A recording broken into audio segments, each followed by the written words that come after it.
guys, it's Shelby. Welcome back to my channel. Thank you so much for tuning in for another video, and welcome back to Vlogmas. I know we are in the normal space today, but that is because we're going to be doing a makeup review on the, oh, there's an eyelash stuck to it. Oh, the eyelash just, oh, hello. That is because we're going to be doing a review on the ColourPop X Raw Beauty Kristi at Forest Sight palette. You guys, this palette isn't a holiday collection per se, but it did come out in November, so we're gonna include it in Vlogmas with our review of it.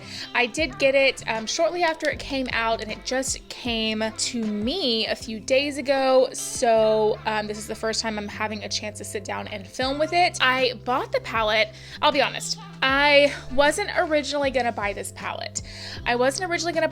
Because I'm just not one to jump on ColourPop launches. I feel like they do a lot of launches and sometimes they are a little bit excessive.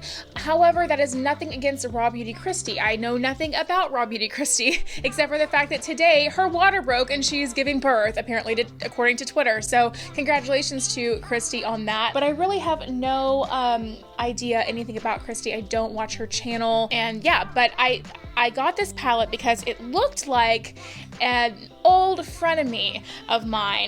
Shockingly, the color story looked like an old friend of mine, and I wanted to see if it could fulfill all the dreams that this dear old friend of mine could not fulfill, sadly.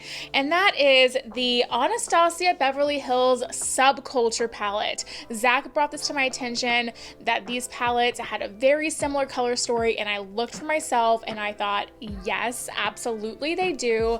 And I love the color story in the Subculture palette, but I abhor the palette. It is such a bad palette. But this, if this can fulfill those grungy subculture fantasies of mine, then I am all about it. Anyway, you guys, let's get right on into the review. If you want to see me review the Raw Beauty Kristi X ColourPop at Forest Sight palette, then make sure that you keep on watching. Rocking around the Christmas tree at the Christmas party hop. Mistletoe hung where you can see. Okay, so let's get into these two palettes. I just want to show you what I mean real quick. I had an idea to do an eye with the Subculture and an eye with this palette and see how they compare, but you guys, I just can't be bothered to put this on my eyes. I tried to play with this palette the other day when this one came in, and I tried a little bit and I could not be bothered. They're just awful. Let me just show you what the Subculture looks like. So this is the Subculture palette. As you can see, it has quite a bit of love, and we've tried everything we could do to get her to work. It grungy vibes. It's a really nice color story. This is the At Forest Sight palette. So you can see here the vibes and how they are similar. Is this an exact dupe or is this a copycat? Absolutely not. There are differences in this palette than there are in this one, but they are pretty similar, and I think that you could create a similar look with this palette than you might have been attempting to create with the Subculture palette, and it oxidized on you and got really weird. So I love the color story on this palette, and I think that it could create some really, I'm gonna throw, this Subculture is going in the bad bag right now. I don't know why it's not already in there. So it came with a little protective layer. I'm gonna go ahead and toss that. And you see we get 12 shades, very typical for a ColourPop palette. And I love the packaging. It's very just like wildernessy vibes, and it's very unique, very fun. I wonder if Kristi had a say in that or not. It says Raw Beauty Kristi X ColourPop right in the beginning here, and then you have the palette here. The shades that immediately jump out to me are this bottom row. So I love the shade P&W. I love the shade Emerald City. The shade Evergreen is super pretty, but then you could create a neutral look as well, a warm neutral look with everything on the top row here. So it really is pretty versatile. I already have my base on. As you can see, I've primed my lids. I really want to do like a grungy green, navy blue like type of moment. So I'm going to go in, I'm going to do like a halo eye type of situation. So I'm going to go in first with P&W, which is the navy shade in the palette. Off the rip, there is a lot of kickback in the pan there.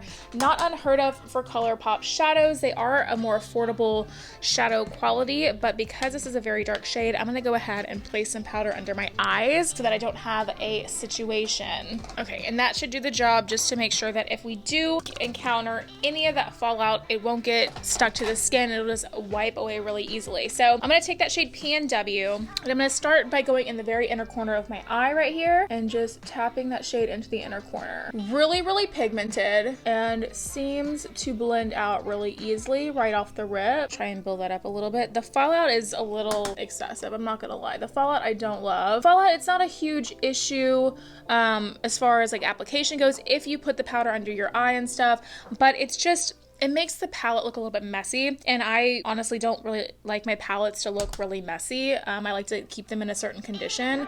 Some of you guys might not care about that, and so you couldn't be bothered with the fact that there is a lot of fallout in the pan, but that's just one thing that always comes to my mind when I do see a palette that has a lot of fallout in the pan. It's that the palette's gonna get messy and not stay in like a super clean condition. So I just applied it on the inner corner and the outer corner. Yeah, it did fall down here. It did fall down here a little bit. Hopefully that will just sweep away, but that was actually the only little bit that we had, and that's actually a lot less than I thought there was gonna be. Okay, I've wiped off the brush a little bit, but we're gonna use the same brush, and then I'm just gonna dip into the olive shade in the palette, which is called Fiddlehead. It's this one right here. I'm gonna kind of blend that together right there. This one has a lot less fallout. I mean, a lot less fallout. And I'm just gonna blend the two blues on the top, kind of connect that a little bit. Somewhat typical of a ColourPop palette. These shades are blending pretty well. ColourPop can have some hit or miss when it comes to their blendability in their shadows, but a lot of times that will happen with their more pastel colored shadows,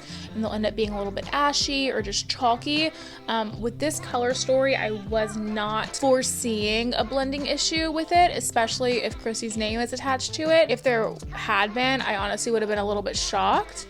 But there's definitely not so far, so that's, I was expecting that. I'm gonna take a really, really big fluffy brush, and I'm just gonna take this shade Old Growth. It's like this, the nudist colored shade in the palette, I guess, for me.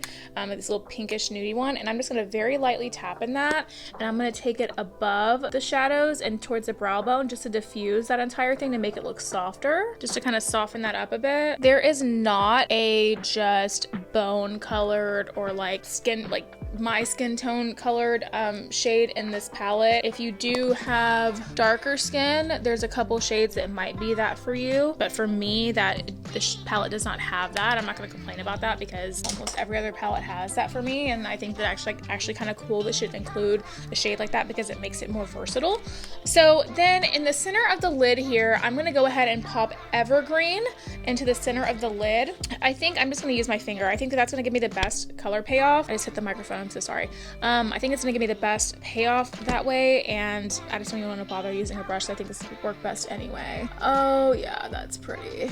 And it's kind of like a glittery metallic kind of a thing. I really like that a lot. Oh yeah, that's very, very pretty. I'm just gonna take that first brush I was using, and I'm not gonna add any more shadow to it, but I'm just gonna use that to blend in the shimmer shade to the rest of the look. So blend the colors nicely like that, and then I'm gonna tap in to that navy shade again, and I'm just gonna use that to just deepen up a little bit by just tapping on the outer corner and a little bit on the inner corner. That's really, really, really neat.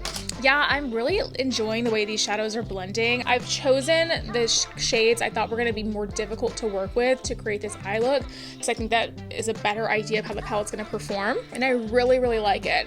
I think that for shits and giggles, I'm gonna take a little bit of the shade West Coast, which is the yellow goldy thing. I'm just gonna pop it right into the bottom center of the lid. Oh yeah, and that gives it like this little, yeah, I really like that. I'm keeping that really close to the lash line, not taking it too far up. And then just again, I'm gonna take a little brush and make sure that looks a little blended. All right, for the lower lash line, I'm just gonna kind of repeat what I did on the top. So I'm gonna use the shade PNW, and I'm just gonna take that underneath of the eye. And I didn't bring it all the way into the inner corner, but I did go pretty far. This is gonna be a smoky ass look. Okay.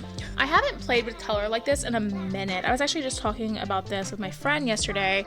I was saying how I used to go out in like bright blue looks or crazy looking smoky eyes and just all this weird stuff. And lately I've just been like the queen of neutrals. Like I haven't really reached for anything that's different than that lately. So it's kind of fun.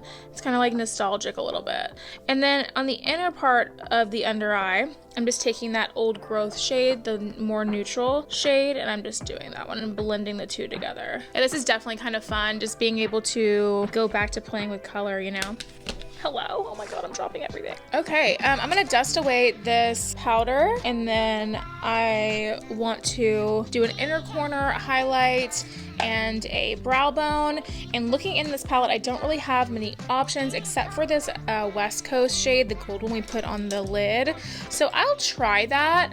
That might look a little dark for me for the brow bone, but I think for an inner corner it would be kind of cool. So we're just gonna take that and just pop it. Oh yeah, that is super cool. Oh yeah, that is so cool for an inner corner. It's different than what I normally do. For an inner corner, I normally go with like the same as my highlighter shade. But that's really, really cool. I love that, you guys. I love it. Okay, I'm gonna do a little bit of a brow bone with my highlighter shade. Okay, so this is the shadow look. I really, really like it. I think the shades blended beautifully. I think they have a really nice color payoff to them, and the shimmers are freaking awesome. ColourPop can be hit or miss, but because Kristi's name was attached to this, I know she has a ton of respect in the beauty community, so I didn't expect this thing to be a flop, and it wasn't. I'm gonna pop on some lashes and mascara, and I'll be right back. Okay, you guys, and this is the final look. What do you guys think? Let me know in the comments down below what you think of the look I created today, and also if you picked up the @Force, do you hear my chair squeaking? Jesus. Let me know in the comments down below all of that drama. I would love to hear from you. Overall, guys, I think this palette is honestly a good buy if you want to get a ColourPop palette.